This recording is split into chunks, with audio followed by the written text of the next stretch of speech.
The Galactic Council's debate. In the vast, shimmering expanse of the Andromeda Galaxy, the Galactic Council convened for what would become the most pivotal meeting in its long history.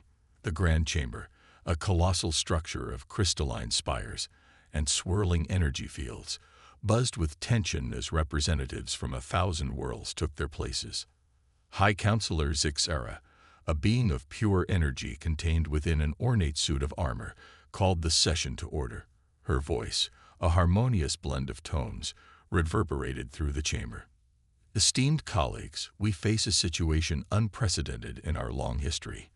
A new species has been discovered, one that defies our understanding and challenges our very notion of galactic order. Murmurs rippled through the assembly. New species were discovered with regularity, but rarely did they warrant an emergency session of the full council. Zixara continued, her form pulsing with urgency. They call themselves humans, and they hail from a small, unremarkable planet in the outer reaches of the Milky Way. But do not let their humble origins deceive you. In the span of mere centuries, they have achieved what takes most species millennia. With a gesture, she summoned a holographic display in the center of the chamber. It showed a small blue-green world orbiting an unremarkable yellow star. This is Earth, their homeworld. A mere 500 years ago, they were still using primitive combustion engines and fighting among themselves with chemical explosives. Now they have unified their world, colonized their entire star system, and begun to push beyond. The display shifted, showing scenes of human achievements, massive space stations, thriving colonies on once barren worlds, and sleek starships pushing the boundaries of known space. But it is not just their technological prowess that concerns us, Zixara said, her voice lowering. It is their nature. Humans are adaptable, unpredictable, and resilient in ways we have never encountered before. The hologram changed again, this time showing humans in various situations, surviving in harsh environments, improvising solutions to complex problems, and displaying both great acts of kindness and terrible acts of violence. They are capable of both remarkable compassion and unthinkable cruelty. Their history is a tapestry of brilliant achievements and horrific atrocities. They create and destroy with equal passion. A delegate from the Silicon Consciousness, a race of sentient as, spoke up. High Counselor, surely you are not suggesting that this young species poses a threat to the established order of the galaxy. Zixara's energy form flickered, a sign of deep contemplation. Not a threat, necessarily, but a force that could reshape the galaxy in ways we cannot predict, which is why we have summoned you all here today. She paused, letting her words sink in before continuing. We propose that all spacefaring civilizations be warned about humanity. They should be advised to approach with caution, to avoid conflict, and to report any significant interactions to the Council immediately. The chamber erupted in discussion. Some delegates voiced support for the proposal, while others argued that it was an overreaction. The debate raged for hours, with Zixara patiently moderating and providing additional data as needed. As the session was nearing its end, a commotion at the entrance to the chamber drew everyone's attention. A new delegate pushed through the crowd, its metallic exoskeleton gleaming under the chamber's ethereal light. It was Kaznar, representative of the Zarkonian Empire from the galaxy's outer rim. Apologies for my tardiness, High Counselor, Kaznar said, mandibles clicking in what passed for a Zarkonian smile. Our empire's borders are expanding quickly, and there was much to attend to before I could join you. Zixara acknowledged the newcomer with a polite gesture. Welcome, Delegate Kaznar. We were just concluding our discussion on the human species. Perhaps you would like to share the Zarkonian perspective. Kaznar's compound eyes gleamed with interest. Humans? Ah, yes, we have heard whispers of this new race. Tell me, High Counselor, why does the mighty Galactic Council tremble at the thought of these primitives? The chamber fell silent at the Zarkonian's dismissive tone. Zixara's energy form pulsed with a pattern that conveyed both patience and concern. We do not tremble, Delegate Kaznar. We seek to understand, and to promote peaceful coexistence. The humans have shown potential. Potential? Kaznar interrupted, his voice tinged with amusement. What potential could a species barely out of its gravity well possibly have that would concern the likes of us? Zixara's form coiled tightly, a sign of frustration. I urge you to review the data we have collected. The humans' rate of advancement, their adaptability, their weakness. Kaznar interjected again. They are divided, spread thin across a handful of worlds. Their technology, while advancing quickly, is still centuries behind that of the Zarkonian Empire. We have been expanding our reach across the stars while they were still learning to harness the atom. The Zarkonian turned to address the entire assembly. Esteemed colleagues, while I respect the Council's caution, I believe it is misplaced. These humans are no threat to us. In fact, they may prove to be a valuable addition to our empire. A collective gasp echoed through the chamber. Zixara's energy form flashed a warning red. Delegate Kaznar, surely you are not suggesting. I am merely pointing out the obvious, High Counselor, Kaznar said smoothly.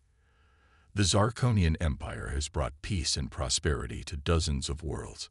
Perhaps these humans would benefit from our guidance. Zixara's voice took on a sharp edge. The Council strongly advises against any aggressive action towards the human worlds.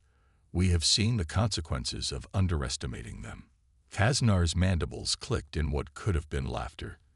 Your concern is noted, High Counselor. But the Zarkonian Empire will chart its own course, as it always has. With that, the Zarkonian delegate turned and strode out of the chamber, leaving a wake of uneasy murmurs behind him. Zixara raised her energy tendrils for silence once more. Colleagues, let us vote on the proposal to issue a galaxy-wide advisory regarding the human species. We must act quickly to prevent any potential conflicts. As the vote was tallied, Zixara couldn't shake the feeling of foreboding that settled over her. The Zarkonians' dismissal of the Council's warning could have far-reaching consequences, not just for humanity, but for the entire galaxy. Meanwhile, light years away, on the bridge of the Zarkonian flagship, Eternal Conquest, Emperor Zarkon himself reviewed the report from his council delegate.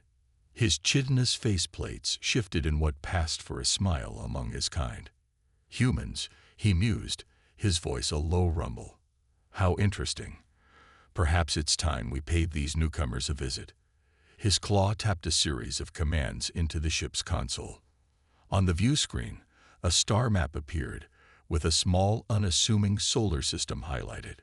Set course for the human colony world designated New Eden, Zarkon ordered. It's time to welcome our new neighbors to the galactic community, and show them their place in it. As the massive Zarkonian warfleet began to move, shifting into the shimmering tunnel of hyperspace, the fate of humanity hung in the balance. The Galactic Council's warning had fallen on deaf ears, and the consequences of that ignorance were about to unfold. On New Eden, the human colonists went about their daily lives, unaware of the storm that was brewing in the depths of space. They had faced challenges before: harsh climates, resource shortages, the occasional pirate raid. But nothing could have prepared them for what was coming. The stage was set for a confrontation that would shake the foundations of the galaxy and prove to all watching that humanity was a force to be reckoned with. The next chapter in human history was about to be written, not with pen and paper, but with blood, sweat, and the fierce determination to survive against all odds. As New Eden slept, blissfully unaware, the stars themselves seemed to hold their breath, waiting for the moment when two civilizations would collide, and the true mettle of humanity would be tested in the crucible of interstellar war. First contact and misunderstanding. The twin suns of New Eden painted the sky in hues of lavender and gold as they climbed above the horizon. In the main settlement of Hope's Landing, the day shift was already bustling with activity. Farmers tended to the vast hydroponic gardens that fed the colony, while engineers monitored the atmospheric processors that maintained the planet's delicate terraformed balance. Dr. Elena Sato yawned as she made her way to the colony's central lab, a cup of synthesized coffee in hand. She nodded to fellow colonists as she passed, her mind already racing with the day's research agenda. New Eden was an exobiologist's dream, a world teeming with alien microorganisms and simple life forms, each holding potential secrets that could revolutionize medicine or technology. As she entered the lab, her assistant, a young and eager scientist named Marcus Chen, greeted her with barely contained excitement.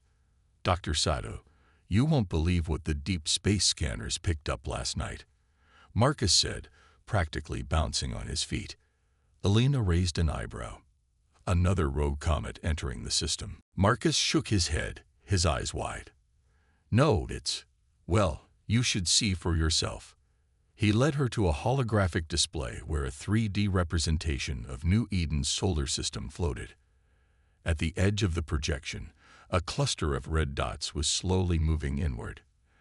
"At first, we thought it was a glitch," Marcus explained, "but we've confirmed it with 3 separate scans. It's a fleet, Dr. Sato, a big one. And it's not answering any of our hails." Elena felt a chill run down her spine. New Eden was a peaceful colony with only a small defense force meant to deter pirates and handle the occasional natural disaster. Whatever was coming their way was far beyond anything they had prepared for. "Have you notified the governor?" she asked, her voice steady despite the growing knot of fear in her stomach. Marcus nodded. "Yes, Governor Rice called an emergency council meeting. It's starting in 10 minutes. Elena took a deep breath. "All right, let's go. We need to be there for this." As they hurried to the Colonial Administration Building, the streets of Hope's Landing remained calm. Most colonists were unaware of the approaching danger, going about their daily routines with the confidence of those who had tamed an alien world. In the council chambers, Governor Isabella Reyes, a stern woman with graying hair and eyes that had seen their share of hardships, stood before the assembled colonial leadership. Her face was grim as she addressed the room. "Ladies and gentlemen, I'll cut to the chase. We have an unidentified fleet approaching New Eden. They're not responding to communications, and their numbers far exceed anything we've encountered before." A murmur of concern rippled through the assembled officials. Captain Jared Wallace, head of New Eden's modest defense force, spoke up. "Governor, with all due respect, we're not equipped to handle a full-scale invasion. Our defenses were designed to repel pirates, not an armada." Governor Rice nodded solemnly. "I'm aware, Captain. That's why I have already sent a priority distress call to Earth. But given the distance, even if they dispatch a fleet immediately, it would take weeks for help to arrive." The room fell silent as the gravity of the situation sank in. They were on their own. Dr. Sato cleared her throat. "Governor, if I may, we should consider evacuation plans. There are cave systems in the northern mountains that could shelter a significant portion of the population." "Good thinking, Dr. Sato," Rice said. "Captain Wallace, I want you to coordinate with Dr. Sato on setting up those shelters. We'll begin a quiet evacuation, but I don't want to cause a panic. As far as the general population is concerned, this is just a drill." As the meeting adjourned and officials scrambled to prepare for the unknown threat, the alien fleet drew ever closer. In the void of space, the Zarkonian armada moved with purposeful precision. Their sleek, insectoid ships arranged in a formation that spoke of military discipline and overwhelming force. On the bridge of the flagship, Eternal Conquest, Emperor Zarkon watched the approach to New Eden with anticipation. His mandibles clicked in amusement as he observed the pitiful attempts at communication from the human colony.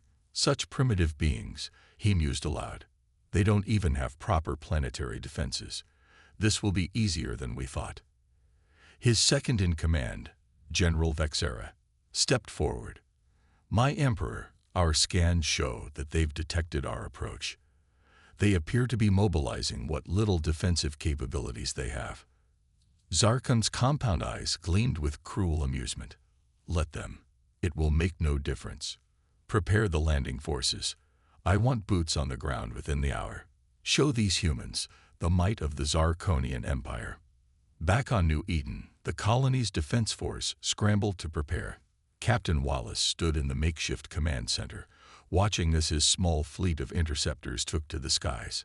It wasn't much, a dozen fighters and a handful of ground-to-space defense cannons, but it was all they had. All units, this is Captain Wallace. He broadcast to his forces. I won't lie to you. We're outnumbered and outgunned, but this is our home. These are our families. We hold the line here, no matter the cost. For New Eden.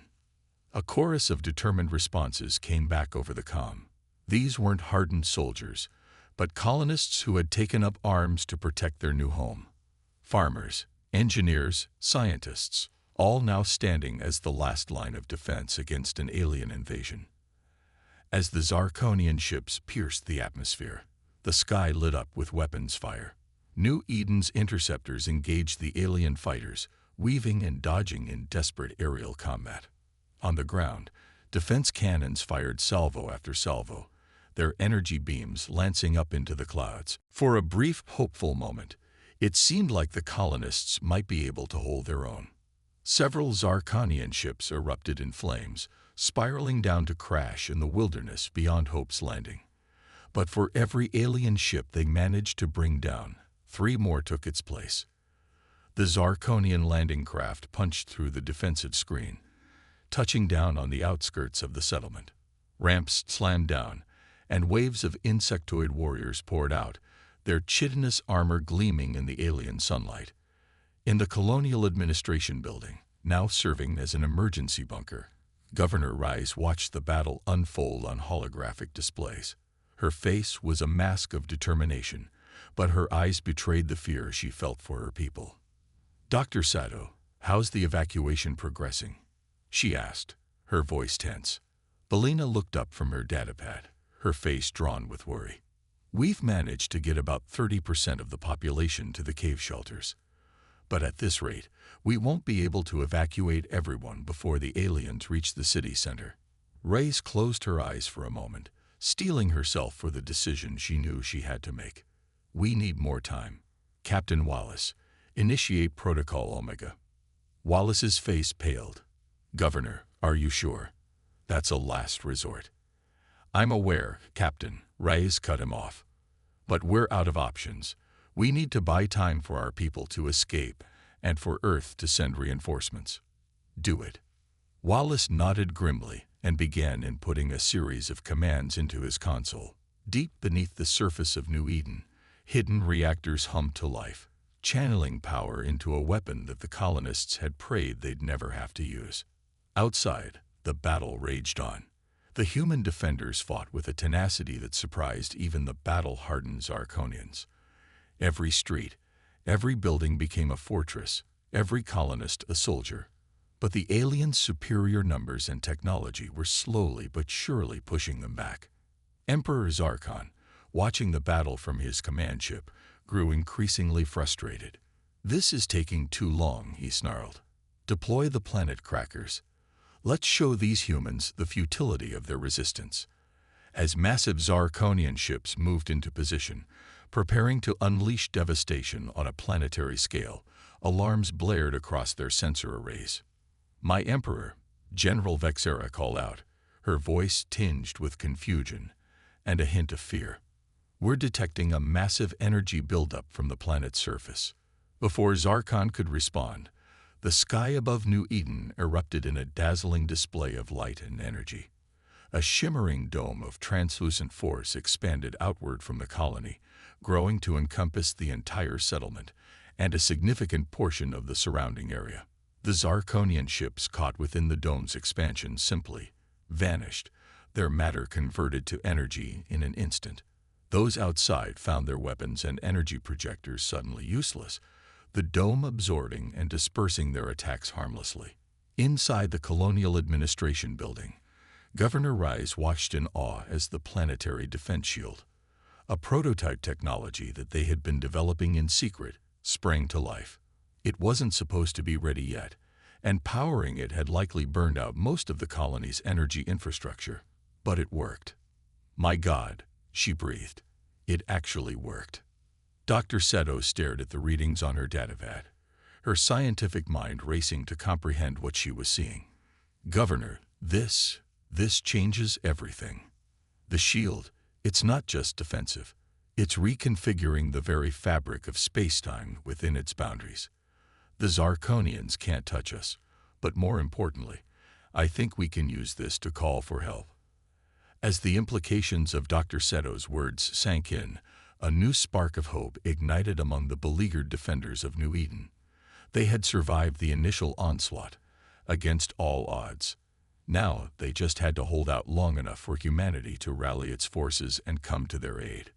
In orbit, Emperor Zarkon raged at this unexpected turn of events. The easy conquest he had anticipated had turned into a costly stalemate, but the Zarkonian Empire had not become a galactic power by admitting defeat. As he began to formulate new strategies to break the humans' defenses, little did he know that this was only the beginning of a conflict that would reshape the balance of power in the galaxy, the battle for New Eden, and perhaps the future of humanity itself, had only just begun. The human response. The news of the attack on New Eden spread through human space like wildfire. On Earth, in the sprawling megalopolis that served as humanity's capital, emergency sessions of the United Earth Government convened. The halls of power buzzed with a mixture of shock, outrage, and grim determination. Admiral Helena Frost, Supreme Commander of the Earth Defense Fleet, stood before the assembled world leaders, her weathered face set in stone. Ladies and gentlemen, the situation is grave. New Eden is under siege by an alien force that vastly outmatches their defenses. Their experimental planetary shield is holding for now, but we don't know how long it will last. President Aiden Chen, a man known for his calm demeanor even in crisis, leaned forward. What are our options, Admiral? Frost's holographic display shifted, showing the vast expanse of space between Earth and New Eden. The colony is over 50 light-years away. Even with our most advanced FTL drives, it would take our closest rapid response fleet nearly 3 weeks to reach them. Murmurs of dismay rippled through the chamber. 3 weeks might as well be an eternity for a colony under siege. But Frost wasn't finished. However, we may have an ace up our sleeve. Dr. Ilara Vance, if you would. A slender woman with piercing green eyes stepped forward. Dr. Vance was the head of Earth's most secretive and advanced research division, responsible for pushing the boundaries of human scientific understanding. Thank you, Admiral. Vance began, her voice steady, but tinged with excitement. What I'm about to share with you is classified at the highest levels. For the past decade, we've been working on a revolutionary form of FTL travel. We call it the Quantum Fold Drive. The holographic display change, showing a complex array of equations and schematics. In theory, the QF drive can create a localized wormhole, allowing near-instantaneous travel across vast distances. We've had success with small-scale tests, but we've never attempted anything of this magnitude. President Chen's eyes narrowed. What are the risks, Doctor? Vance took a deep breath. Significant. The energy requirements are enormous, and the calculations must be precise. A miscalculation could result in the ship being lost in interdimensional space, or worse. The room fell silent as the implications sank in. It was Admiral Frost who broke the silence. It's a risk we have to take. Every moment we delay, New Eden's chances of survival diminish. President Chen nodded slowly. I agree. Dr. Vance, how quickly can we deploy this technology? We have a prototype installed on the UES Defiant, Vance replied. It's our most advanced warship, capable of going toe-to-toe with an entire alien fleet. With your authorization, we can have it ready to launch within 48 hours. Chen stood, his decision made. You have it. Admiral Frost, assemble your best crew. You'll be leading this mission personally. Frost saluted sharply. It will be my honor, Mr. President. As the meeting adjourned and preparations began in earnest, a sense of nervous anticipation settled over Earth. For the first time in centuries, Humanity faced an existential threat from beyond the stars. But they would not go quietly into the night. Back on New Eden, the situation grew more desperate by the hour. The planetary shield continued to hold, but the constant barrage from the Zarkonian fleet was taking its toll. Inside the protected zone, the colonists worked tirelessly to fortify their positions and care for the wounded. In the makeshift command center, Governor Rice and her team coordinated the defense efforts. Dr. Elena Seto burst in, her eyes wide with a mixture of fear and excitement. "Governor, we've picked up a transmission from Earth," she exclaimed. "They're sending help." Rice felt a wave of relief wash over her, but she kept her expression neutral. They weren't out of danger yet. "What kind of help, Doctor? And how long until it arrives?" Seto's excitement faltered slightly. The message was garbled, but they mentioned something called a quantum fold drive. "They say help will arrive in just a few days." Captain Wallace, who had been listening nearby, scoffed. "That's impossible. Even our fastest ships would take weeks to get here." "Impossible or not, it's the hope we need," Rice said firmly. "Spread the word to our people. Help is coming, and we just need to hold out a little longer." As the news spread through the embattled colony, a renewed sense of determination took hold. They had survived this long against impossible odds. They could survive a few days more. In orbit, Emperor Zarkon grew increasingly frustrated with the lack of progress. The human shield technology defied all attempts to breach it, and his forces were taking heavy losses every time they tried to push through. "This is unacceptable," he raged, his mandibles clicking furiously. "We are the Zarkonian Empire. We have conquered 1,000 worlds. How can these primitive humans resist us?" General Vexera approached cautiously. "My Emperor, our long-range sensors have detected unusual activity in the human home system. They appear to be preparing some kind of counterattack." Zarkon's compound eyes narrowed. "Impossible. Their nearest forces are weeks away at best. No matter. Double our efforts to breach that shield. I want that colony reduced to ashes before any reinforcements can arrive." As the Zarkonian fleet intensified their assault, the defenders of New Eden gritted their teeth and held on. Every hour that passed brought them closer to salvation, or to annihilation. Aboard the UES Defiant, final preparations were underway. The ship was a marvel of human engineering, sleek and deadly, packed with the most advanced weapons and defenses Earth could produce. But its true power lay in the experimental drive pulsing at its heart. Admiral Frost stood on the bridge, watching as her crew made final checks. Dr. Vance worked furiously at a console, making last-minute adjustments to the quantum fold drive. "Status report," Frost commanded. Her XO, Commander Jack Harper, responded crisply. "All systems go, Admiral. We're as ready as we'll ever be." Frost nodded, then opened a channel to Earth Command. "This is Admiral Frost. The Defiant is prepared for quantum fold jump to New Eden, requesting final authorization." President Chen's voice came through, clear and resolute. "Authorization granted, Admiral. The hopes of humanity go with you. Godspeed." Frost took a deep breath, feeling the weight of billions of lives on her shoulders. "Initiate quantum fold drive. Take us to New Eden." Dr. Vance's fingers flew over her console. Drive spinning up. Quantum field stabilizing. Preparing for fold in 3, 2, 1. The space around the Defiant seemed to ripple and distort. For a moment, it looked as if the very fabric of reality was being torn apart. Then, with a flash of blinding light and a sensation that felt like the universe itself was holding its breath, the ship vanished. In the void between stars, in a realm beyond normal space and time, the Defiant hurtled towards its destination. The ship groaned and shuddered, subjected to forces that no human vessel was ever designed to withstand. On the bridge, Frost and her crew held on for dear life, their bodies feeling as if they were being stretched and compressed simultaneously. And then, as suddenly as it began, it was over. With another reality-bending flash, the Defiant erupted into normal space, directly in the midst of the Zarkonian fleet besieging New Eden. For a moment, both sides were too stunned to react. The Zarkonians couldn't believe that a human ship had appeared out of nowhere, while the crew of the Defiant was still reeling from the mind-bending journey they had just experienced.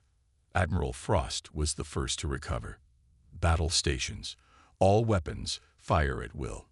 Let's show these bugs what happens when you mess with humanity. The Defiant roared to life, its advanced weapon systems unleashing a barrage that caught the unprepared Zarkonian ships completely off guard. Energy beams lanced out, cutting through alien hulls like paper. Swarms of smart missiles found their marks with unerring precision. On his flagship, Emperor Zarkon watched in disbelief as a single human vessel tore through his fleet. "Impossible," he raged. "All ships, concentrate fire on that vessel. Destroy it at all costs." But the Defiant was more than a match for anything the Zarkonians could throw at it. Its shields, reverse-engineered from studies of the New Eden prototype, shrugged off incoming fire. Its speed and maneuverability, enhanced by technology that bordered on the miraculous, allowed it to dance between enemy ships, sowing destruction in its wake.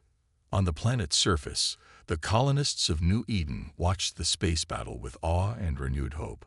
Dr. Sato, monitoring the situation from the command center, turned to Governor Reyes with tears in her eyes. "They made it," she whispered. "Earth didn't abandon us. They actually made it." Reyes allowed herself a small smile. "No, Doctor. We didn't just make it. We brought the fight to them. Now, let's make sure we're ready to do our part." As the battle raged in orbit, the tide of war beginning to turn, the people of New Eden prepared to take back their home. The Zarkonians had come expecting an easy conquest. Instead, they had awakened a sleeping giant, and in doing so, had set in motion events that would reshape the galaxy for centuries to come. The true test of humanity's resolve was just beginning, and the stars themselves would bear witness to their defiance.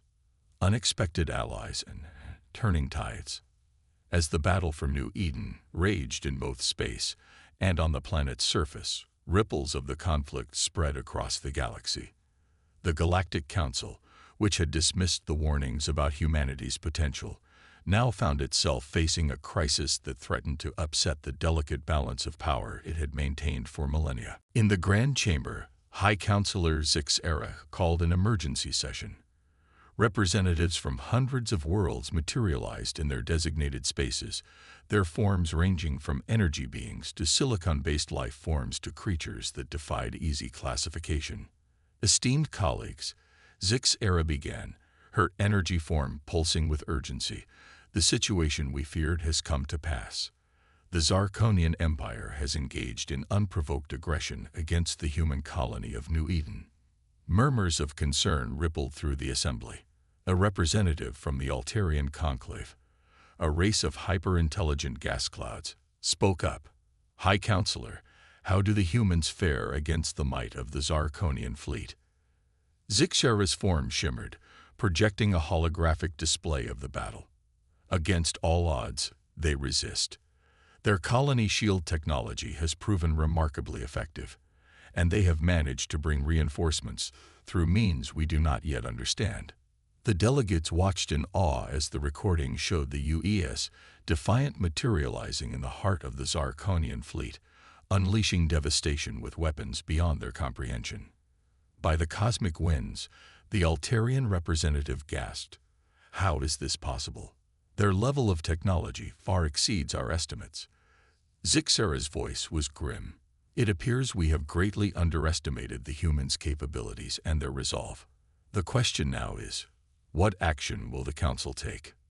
The chamber erupted in heated debate.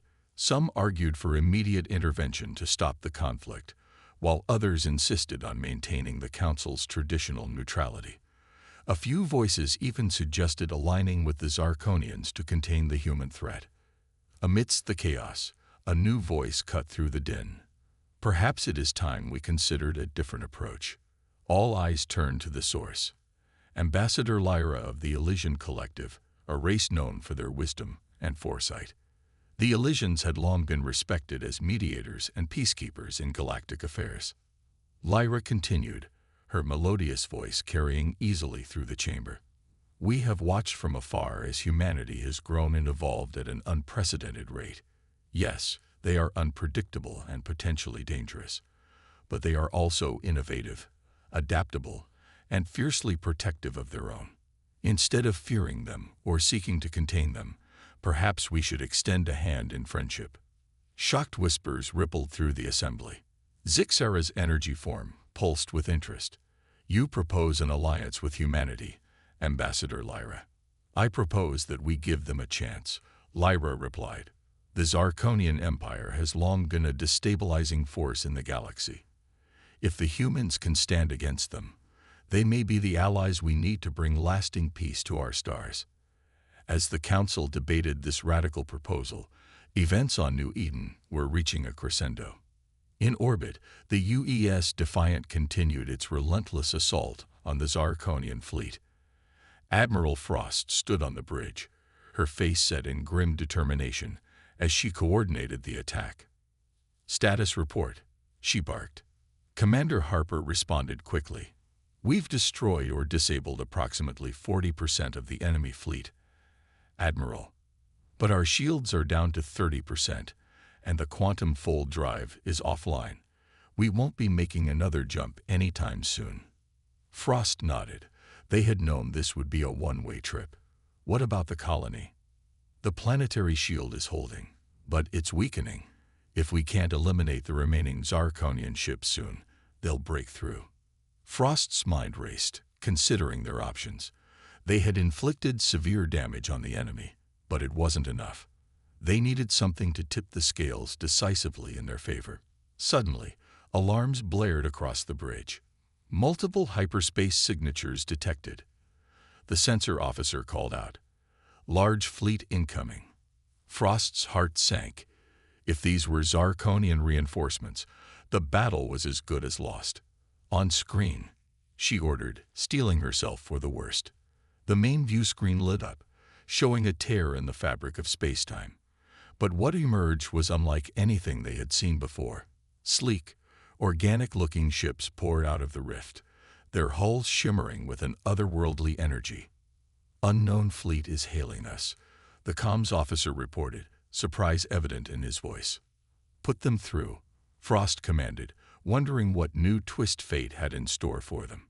A holographic image materialized on the bridge, showing a being of ethereal beauty. It spoke, its voice resonating with a harmony that seemed to touch the very soul. "Greetings, warriors of Earth. I am Ambassador Lyra of the Elysian Collective. We come on behalf of the Galactic Council to offer our assistance against the Zarkonian aggressors." For a moment, Frost was too stunned to respond. Then her military training kicked in. "Your assistance is most welcome, Ambassador. But I have to ask, why now? Why help us?" Lyra's expression was both sad and determined. "Because we have watched your kind grow from afar, and we believe you have the potential to bring positive change to our galaxy. The Zarkonians have long threatened the peace we strive to maintain. Together, we can end their tyranny and forge a new era of cooperation." Frost allowed herself a small smile. "Well then, Ambassador, let's show these bugs what happens when they pick a fight with humanity and its friends." With the arrival of the Elysian fleet, the tide of battle shifted dramatically. The Zarkonian ships found themselves caught between the hammer of human tenacity and the anvil of Elysian technology. Energy beams of impossible colors lanced out from the alien vessels, somehow phasing through Zarkonian shields as if they didn't exist. On the surface of New Eden, the colonists watched in awe as new stars seemed to bloom in the sky, the death throes of Zarkonian capital ships as they succumbed to the combined human-Elysian assault. In the Colonial Command Center, Governor Reyes turned to Dr. Sato, her eyes wide with disbelief. "Are you seeing this, Doctor? We have allies, actual alien allies." Sato nodded, her scientific mind already racing with the possibilities. "This changes everything, Governor. Not just for New Eden, but for all of humanity. We're not alone in the universe, and we're not helpless. As the last of the Zarkonian ships fell or fled, a cheer went up from the embattled colonists. They had done it. Against all odds, they had survived. But on the bridge of the eternal conquest, Emperor Zarkon was far from defeated. His mandibles clicked furiously as he surveyed the ruin of his once mighty fleet. "This is not over," he snarled.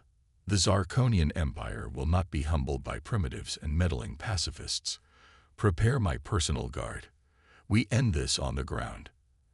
As Zarkonian drop pods began to rain down on New Eden, carrying the Emperor and his elite warriors, the true test of humanity's resolve was about to begin. The battle for the planet would be decided not in the cold void of space, but in the streets and fields of the colony they had fought so hard to build. In orbit, Admiral Frost and Ambassador Lyra prepared to lead their forces planetside. The fate of New Eden, and perhaps the future of galactic peace, hung in the balance. But for the first time since the conflict began, hope burned brightly in the hearts of humans and their newfound allies. The final confrontation awaited, and the stars themselves seemed to hold their breath in anticipation. A new era for humanity and the galaxy. The skies above New Eden blazed with fire as Zarkonian drop pods pierced the atmosphere. The planetary shield, weakened from days of constant bombardment, flickered and strained but managed to hold. It allowed the pods through, a calculated risk by the defenders to avoid a total shield collapse, but it also meant the final battle would be fought on the ground. Governor Isabella Reyes stood in the command center, her face illuminated by the glow of tactical displays. "This is it, people," she addressed her staff, her voice steady despite the weight of the moment. "Everything we fought for comes down to this. We've survived their orbital assault. Now we show them what happens when they set foot on our world." Across the colony, civilians who had taken shelter in the underground caverns now emerged, armed with whatever weapons they could muster. Farmers wielded plasma-tipped hoes, engineers had jury-rigged mining lasers into improvised rifles, and even the children played their part, acting as runners and spotters. Dr. Elena Sato, who had traded her lab coat for makeshift combat armor, coordinated with a group of her fellow scientists. "Remember," she instructed, "aim for the gaps in their exoskeletons. And don't forget, we have the home field advantage. Use the environment." As the first Zarkonian warriors emerged from their landing pods, they found not a cowering populace ready for subjugation, but a fiercely determined force prepared to defend their home at all costs. The streets of Hope's Landing became a battleground. Zarkonian energy weapons clashed with human ingenuity and desperation. Colonists used their intimate knowledge of the terrain to outmaneuver the invaders, luring them into ambushes and traps. In orbit, Admiral Helena Frost coordinated with Ambassador Lyra to provide support from above. The UES Defiant, battered but unbroken, worked in concert with the Elysian fleet to take out Zarkonian strongpoints and provide covering fire for the ground forces. "Admiral," Lyra's melodious voice came through the comm. "Our sensors detect a significant Zarkonian presence converging on the colonial administrative center. It appears their leader is making a push for the heart of the colony." Frost's eyes narrowed. "Then that's where we need to be. Prep a dropship. We're going planetside." As Frost and a team of her best operatives descended to the surface, escorted by a contingent of Elysian peacekeepers, the battle in the colonial center reached its peak. Emperor Zarkon, clad in ornate battle armor that made him tower over his troops, led the charge personally. His mandibles clicked in frustration as he swatted aside another human defender. "Is this all the might of humanity?" he roared. "I expected more from a species that has caused us such trouble." His taunt was answered not with words, but with action. A makeshift barricade exploded outward, and from the debris emerged Governor Rice herself, wielding a prototype energy rifle. "You want humanity's might," she snarled, unleashing a barrage that forced even Zarkon to take a step back. "Here it is. We will never surrender, not to you, not to anyone." The Emperor's compound eyes narrowed. Admirable spirit, human, but spirit alone will not save you. He lunged forward with inhuman speed, his clawed hands reaching for Reyes. But before he could strike, a blinding beam of energy lanced between them, forcing him back. Admiral Frost stepped forward, her own weapon trained on the Zarkonian leader. Beside her, Ambassador Lyra's form shimmered with barely contained power. "It's over, Emperor," Frost declared. "Your fleet is destroyed. Your forces are in disarray. Surrender now, and we can end this without further bloodshed." Zarkon's mandibles clicked rapidly, a sound that might have been laughter. "Surrender? The Zarkonian Empire does not surrender. We conquer or we die." He raised his weapon, preparing to fire, but Lyra was faster. With a gesture, she created a field of energy that enveloped the Emperor, immobilizing him. "Enough," the Elysian ambassador said, her voice carrying the weight of eons. "This conflict ends now. Emperor Zarkon, by the authority of the Galactic Council, you and your empire are hereby charged with crimes against sentient beings. You will face justice for your actions here and across the stars."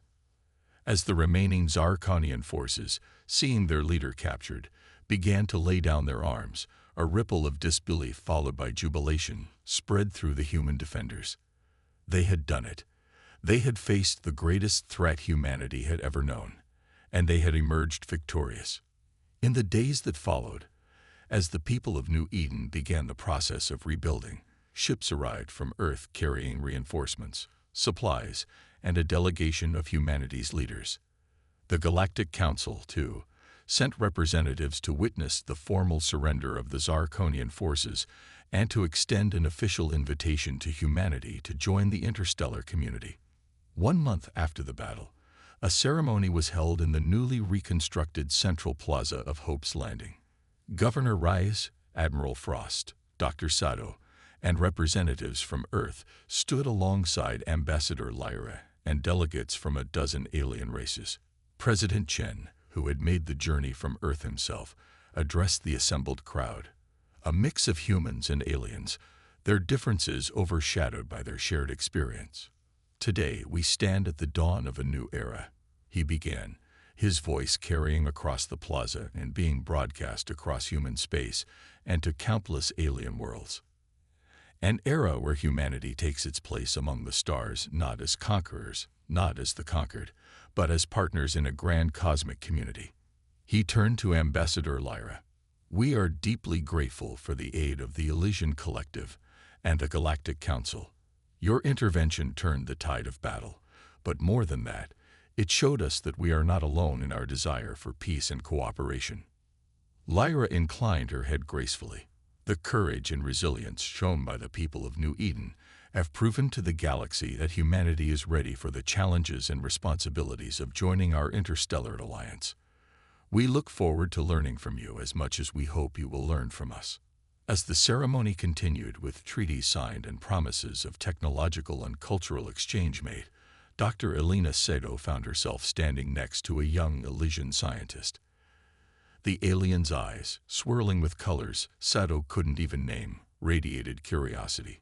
"Dr. Sado," the Elysian said, its voice a soft melody, "I study the reports of how your people adapted to survive the Zarkonian assault. The ingenuity, the speed of innovation. It's remarkable. Would you consider collaborating on some research? I believe the combination of our perspectives could yield incredible results." Sado felt a surge of excitement that overshadowed even the weariness of the past weeks. "I would be honored," she replied, her mind already racing with possibilities. "There's so much we can learn from each other." As the sun set on New Eden, casting the sky in hues of purple and gold, the mood was one of cautious optimism. The battle was over, but the real work of forging a new future was just beginning. Humanity had faced its trial by fire and emerged stronger, wiser, and with a new understanding of its place in the cosmos. In the Galactic Council chambers, High Counselor Zixera watched the proceedings on New Eden with a mixture of relief and anticipation. "We were wrong to underestimate them," she mused to her advisors. The humans have proven themselves to be exactly what our galaxy needs, a force for change, for progress, and perhaps, in time, for lasting peace. As news of the victory on New Eden and humanity's induction into the galactic community spread across Earth and its colonies, a sense of wonder and possibility took hold. The stars, once thought to be cold and indifferent, now beckoned with the promise of new friendships, new challenges, and new frontiers to explore. Humanity had taken its first steps into a larger universe. The road ahead would not be easy. There would be conflicts to resolve, misunderstandings to overcome, and hard lessons to learn.